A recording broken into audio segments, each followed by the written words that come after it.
Start up with a new chapter, structure of atom. So before we go into it, let us know what is meant by matter. Matter is something which has got some mass and occupies space, and matter is comprised of three parts, that is solids, liquids and gases. So matter is generally made up of small building blocks called as atoms and molecules.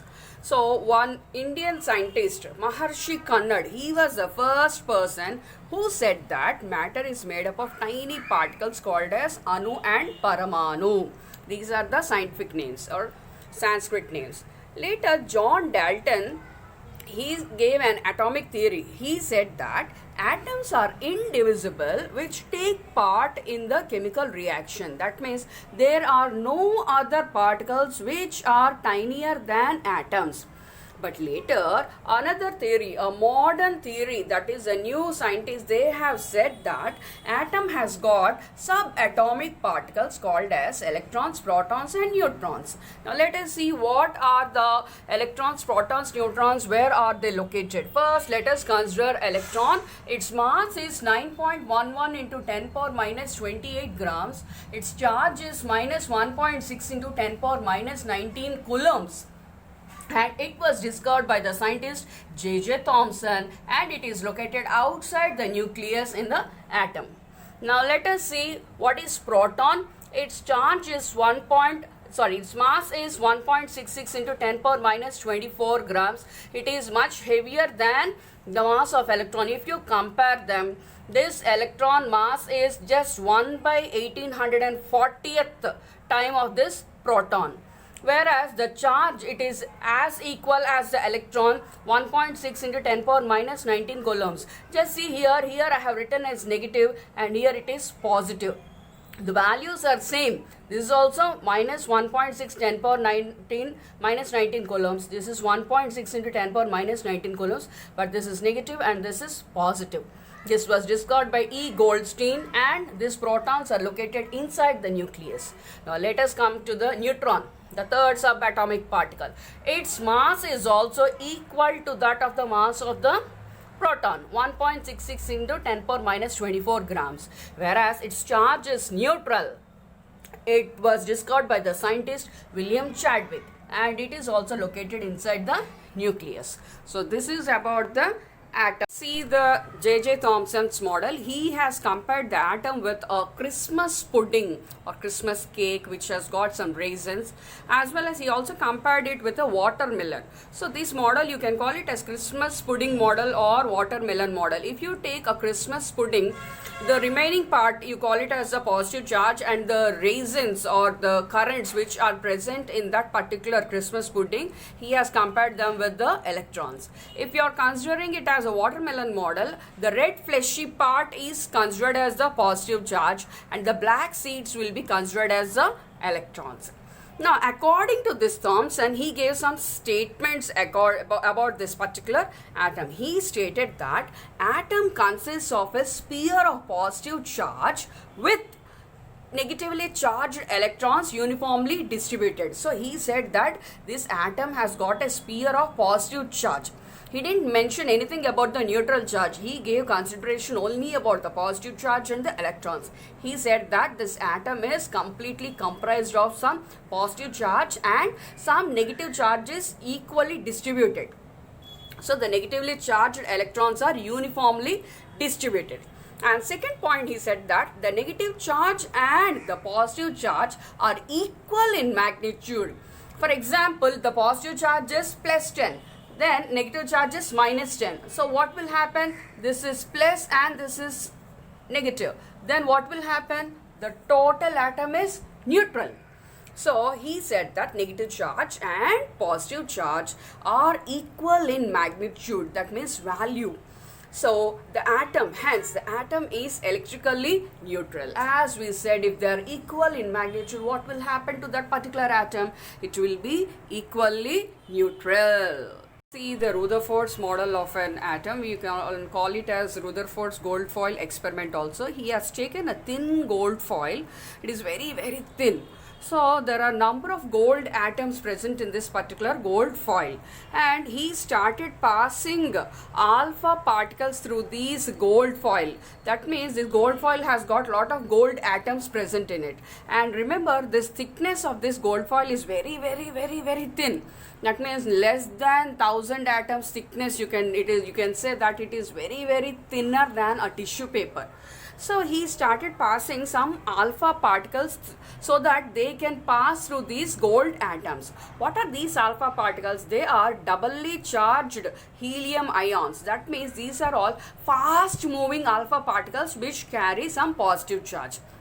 Now when these alpha particles are passed through this, see here, when they are passing, they are going above the center of the atom as well as below the center of the atom. So here, this is the center of the atom. They are not crossing. See here, this alpha particle is passing straightly, it is going away, as well as the bottom line also it is going. Here also it is going straight away. But when these alpha particles are passed exactly to the center, they are not straightly passing, they are getting deflected back.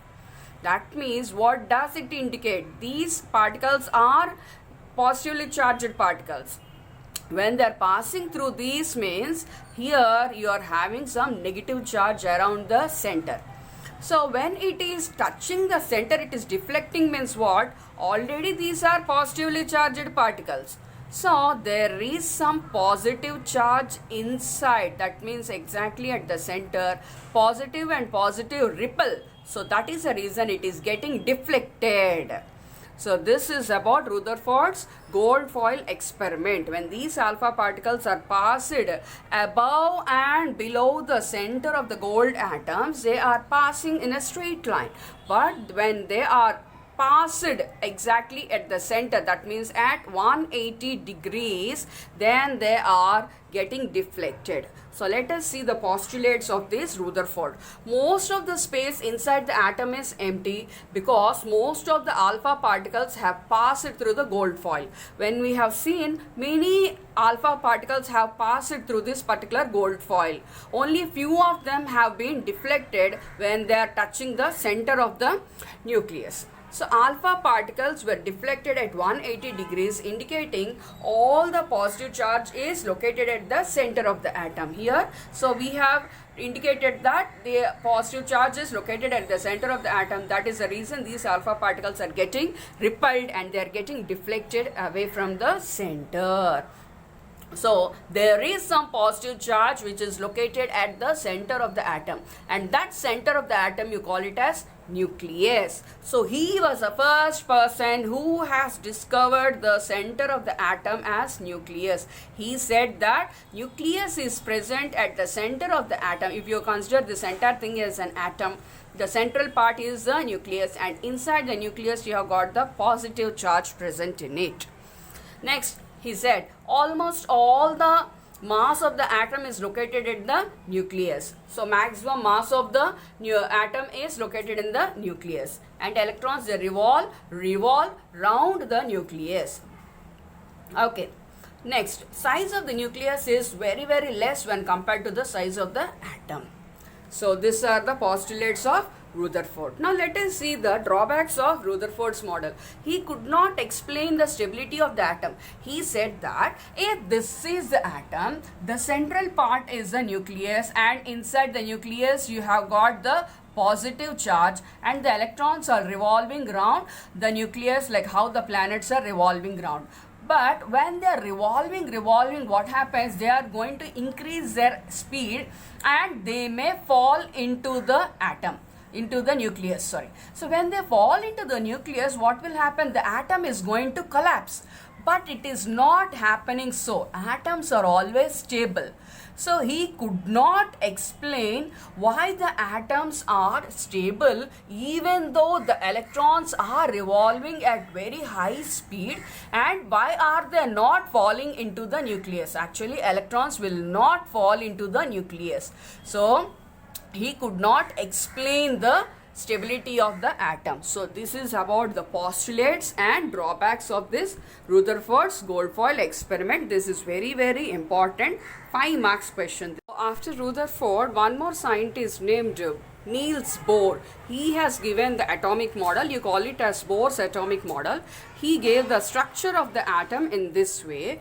He said that if atom is like a spherical model, and inside the atom you have got the central part that is called as a nucleus, as mentioned by the Rutherford, and inside the nucleus you have got two charged particles. Those are protons and neutrons. Protons are positively charged particles and neutrons are the neutrally charged particles. And around this nucleus, the electrons, which are the negatively charged particles, they are revolving around this particular nucleus in their own orbits, like how the planets revolve around the sun. So these orbits are called as shells. This is the first shell, second shell, third shell, fourth shell, and so on. And he also mentioned the names of the shells as K, L, M, N, O, so on. So first shell is named as K, second shell is named as L, third shell is named as M, fourth shell is named as N. And he also mentioned how many number of electrons can be accommodated in each shell. Now let us see what is meant by atomic number. He gave that atomic number means either the number of electrons or the number of protons. As mentioned here, please listen, number of electrons are always equal to the number of protons. So negative charge is equal to the positive charge, and hence there is a neutral charge of the atom. So atomic number means either you can write number of electrons or the number of protons. It is represented by the letter capital Z. Then mass number or atomic mass, it is represented as capital A. That is nothing but the total number of protons and total number of neutrons which are present inside the nucleus. As we said, no, the most of the mass of the atom is present inside the nucleus, because these two are heavily charged particles when compared to the electrons. Electrons are very less in weight when compared to the protons and neutrons. So atomic mass or mass number is nothing but the total number of protons and the total of number of neutrons which are present inside the nucleus. So atomic number means number of electrons or number of protons. The mass number means number of protons plus the number of neutrons. Next, an element is represented like this. If suppose X is an element, for example, you represent subscript and superscript here. Superscript is A and the down one is Z. A is nothing but the mass number and Z is the atomic number. Atomic number is written at the bottom and the mass number is written at the top. For example, if you take sulfur, its symbol is S and its atomic number is 16 and mass number is 32. For example, if you take carbon, the symbol of carbon is C. Its atomic number is 6 and mass number is 12. So this is how you represent. Now he gave the electronic configuration. Electronic configuration means arrangement of the electrons in the various shells. Now see that all the electrons cannot be accommodated in one shell. So there is certain arrangement in which these electrons can be placed in each and every shell. You cannot dump in all the electrons into the same shell. So the nice arrangement of the electrons in the various shells is called as electronic configuration. And he gave a certain rule also. Maximum number of electrons which can be accommodated in an orbit is 2n square. This is the rule to be followed. Now let us see in each orbit how these electrons can be accommodated. Orbit number 1, K shell. N is equal to 1. Its number is 1. So maximum capacity is 2n square. Instead of n you write 1. 2 into 1 square is 2. Second shell, that is L, n is equal to 2. 2n square represent n is equal to 2. You will have 8 electrons. M shell can have 18 electrons. N shell can have 32 electrons. So this is how you are going to accommodate the electrons in each and every shell. Now let us see what is meant by valence shell. The outermost shell of an atom. Here if you are considering, you have got how many shells? 1, 2, 3, 4. So the outermost shell. Here what is the outermost shell? N shell. Though the outermost shell of this particular atom is called as the valence shell. Outermost shell of any atom you call it as valence shell. And valence electrons means the number of electrons which are present in the valence shell, you call it as valence electrons. So this is about Bohr's atomic model. Now let us see the important concepts, duplet rule and octet rule. So these duplet means 2, octet means 8. So 2 electrons, maximum number of electrons present in the first shell, 2n square is equal to 2. If that particular atom is satisfying this duplex rule, then you say that particular atom is stable. Then octet rule, the maximum number of electrons present in the outermost shell is 8. That means if the number of valence electrons, that means the electrons which are present in the outermost shell is 8, then that particular atom is said to be stable. Now let us see the arrangement of atoms, electrons in various atoms. First let us see hydrogen. There is the first element whose atomic number is 1. So atomic number means number of electrons or the number of protons. No? So number of electrons is equal to 1 as well as the number of protons are also 1. If you take the hydrogen atom, inside the nucleus it has got only one proton, and outside the nucleus in the first shell it has got only one shell. No? Only one electron is present. Electronic configuration is represented as 1 because it has got only one shell, so it is represented as 1. Valence electrons means it has got only one shell, that itself is the outermost shell. So the number of electrons present in the outermost shell, it's nothing but 1. Coming to helium, the element number 2, atomic number is 2, number of electrons are 2, number of protons are also 2. As I said, atomic number means number of electrons or the number of protons, both are equal. Inside the nucleus you have got 2 protons because protons are located inside the nucleus, and the 2 electrons are located outside the nucleus, and this also has got only one shell. They are present in the first shell, that is K shell. So electronic configuration is 2. Since it has got only one shell, you represent it as 2. And valence electrons means the outermost shell has got only 2 electrons. So number of valence electrons is 2.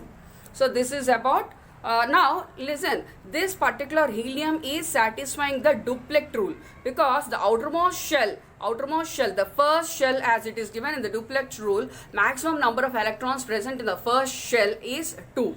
So here this helium is satisfying the duplex rule because the outermost shell has got 2 electrons. It is satisfying the 2n square rule, 2, and it has got only one shell, and so it is satisfying duplex rule. So this helium atom is stable.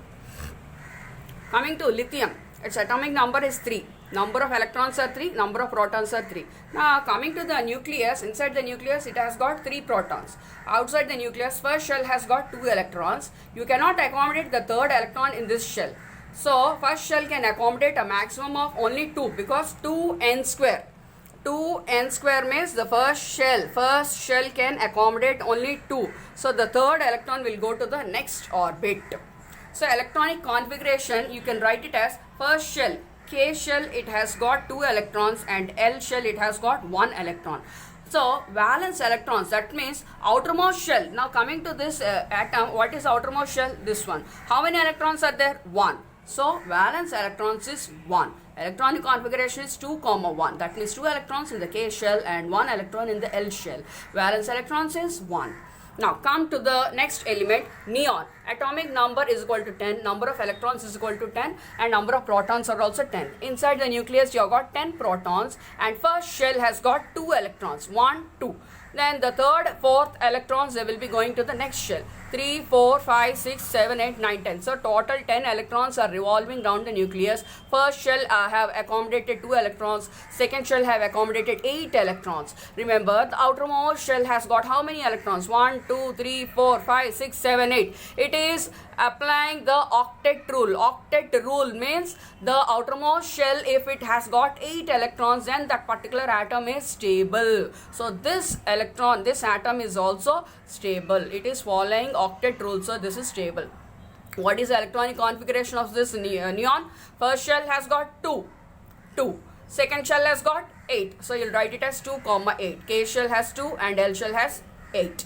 Valence electrons, V means valence electrons. Outermost, how many are there? 8. That 8 only you'll write here. Next, magnesium. Atomic number is 12. Number of electrons is equal to 12. Number of protons is equal to 12. So number of protons are located inside the nucleus, 12 protons. First 2 electrons are located in the first shell.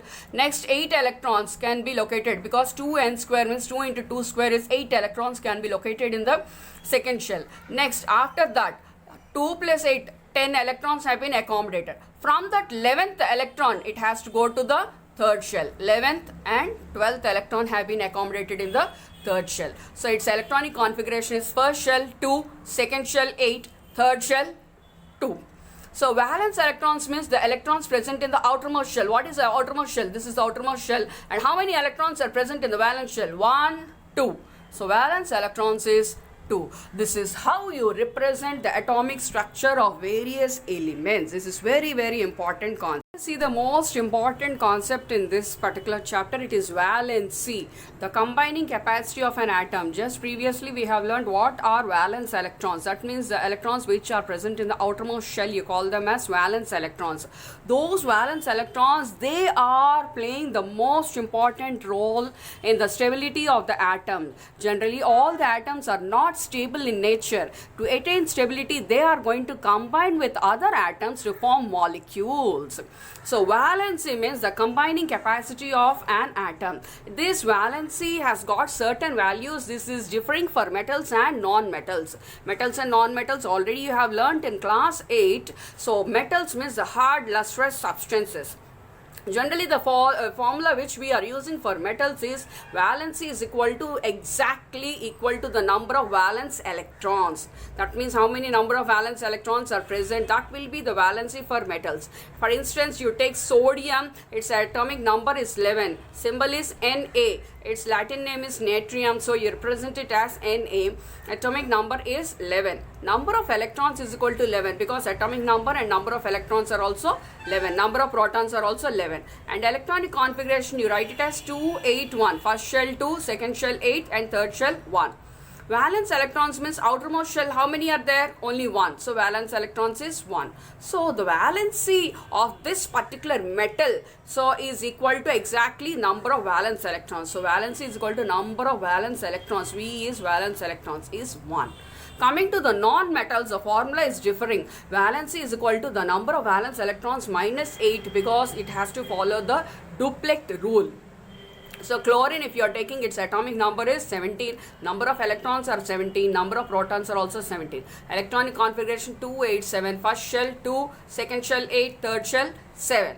So in this way you are going to represent the electronic configuration. Valence electrons means the outermost shell electrons. So 7. Valency is equal to 7 minus 8. That means minus 1 will be the valency of this particular chlorine atom. Now let us see the atomic structures here. So if you are talking about the sodium, inside the nucleus you have 11 protons, outside the nucleus 2 electrons, then 8 electrons, and the outermost shell has got 1 electron. Coming to the chlorine, 17 protons are present inside the nucleus, and crosses here I have represented the electrons as cross, and here I represented them as dots for the variation. Now 17 protons, 2 electrons in the first shell, 8 electrons in the second shell, and the third shell has got 1, 2, 3, 4, 5, 6, 7. Is it stable now? No. Outermost shell should have 8 electrons in order to become stable. Here first shell has got 2 electrons, second shell has got 8 electrons, and third shell has got only 1 electron. Is this atom stable? No. If the outermost shell has got 8 electrons, then only that particular atom is said to be stable according to the octet rule. So now what we are going to do is, here it has got a loss of 1 electron, and here it has got an extra 1 electron. So what we will do is, we are going to transfer this extra 1 electron to this particular atom. Now count here how many electrons are present now. 1, 2, 3, 4, 5, 6, 7, 8. It has satisfied the octet rule. Now this particular chlorine atom has become stable. Okay. Now here sodium, what happened? It has transferred its extra electrons. So now you can remove this particular shell. You can remove this particular shell. Now if you are taking about this outermost shell, how many are there? 1, 2, 3, 4, 5, 6, 7, 8. Now this has also got 8 electrons. Now this also became stable. This also became stable. But now we are not going to consider them as atoms anymore. You will consider them as ions. So this became sodium ion. Now come on, tell me how many protons are there? 11 protons are there. But the number of electrons, initially it was 11. But now the number of electrons are only 10. Because 1 electron is transferred. So plus 11 and minus 10 charge. Add it up. Plus 11 minus 10 plus 1. So sodium became Na plus. You call it as cation. It became positively charged ion, or you call it as basic radical. These ions are called as radicals. This is called as a basic radical. Now coming to the chlorine. How many protons are there? 17 protons. There is no change in the protons. But number of electrons have increased from 17 to 18. So electrons are 18. So 17 protons and 18 electrons plus 17 minus 18 minus 1. Cl minus, negatively charged ion. You call it as anion, and this is called as acidic radical. Now listen here. How are we going to combine them? Na plus and Cl minus. If you combine them, it is going to form a neutral salt, NaCl. This is positive charge plus 1 and this is negative charge minus 1. If you cancel, what will happen? It is 0. On the whole, it will become a neutral sodium chloride. So this is about cations and this is anion. So this type of bonding which is formed between the metals and non-metals, between cations and anions, ionic bond. This bond you call it as ionic bond. This is very, very important. That's the important concept, isotopes. Two or more elements having the same atomic number but different mass number. Atomic number means the number of electrons or the number of protons, and mass number means number of protons plus number of neutrons. Now here isotopes of hydrogen are represented as H11, the same atomic number, and H12 is deuterium and H13 is tritium. H11 is protium. See here, all the atomic numbers are same, 1, 1, 1, but the mass numbers are different, 1, 2, 3. Here the number of neutrons are different here. One more example, chlorine, they have the same atomic number, 17, 17, but the mass numbers are different. Here it is 35 and this is 37. It is only due to the difference in the number of neutrons. How do you calculate the number of neutrons? Mass number minus atomic number, you will get the number of neutrons. Here you will do 35 minus 17. Here you will do 37 minus 17. You will get the difference in the neutrons. Isobars, elements which have the same mass number but different atomic number. This is just reverse of this. If you are taking argon and calcium, they have the same mass number. Mass numbers are 40, 40, but their atomic numbers are, one is 20 and the other one is 18. So this is about the mass numbers are same but the proton number is different. Next concept is isotones, atoms of different elements which have the same number of neutrons. This is something different. Here if you are talking about the two examples, that is nitrogen 715, this is one element, and one is oxygen 816. Coming to this nitrogen, now atomic number is 7. This is 7, no? Number of electrons are 7, number of protons are also 7. Mass number is 15. So number of neutrons, how do you calculate 15 minus number of protons? Because mass number is equal to number of protons plus number of neutrons. Automatically number of neutrons is equal to mass number minus number of protons, no? So number of neutrons is equal to 15 minus number of protons, that is 15 minus 7, 8. Coming to this oxygen, atomic number is 8. So number of electrons is 8, number of protons is also 8. Number of neutrons is mass number minus number of protons. 16 minus 8, it is 8. So I have written mass number is 16. So here the number of neutrons are 8 here, as well as the number of neutrons are also 8. Same number of neutrons means those type of elements you call them as isotones. So nitrogen 715 and oxygen 816, they are called as isotones. This is very, very important.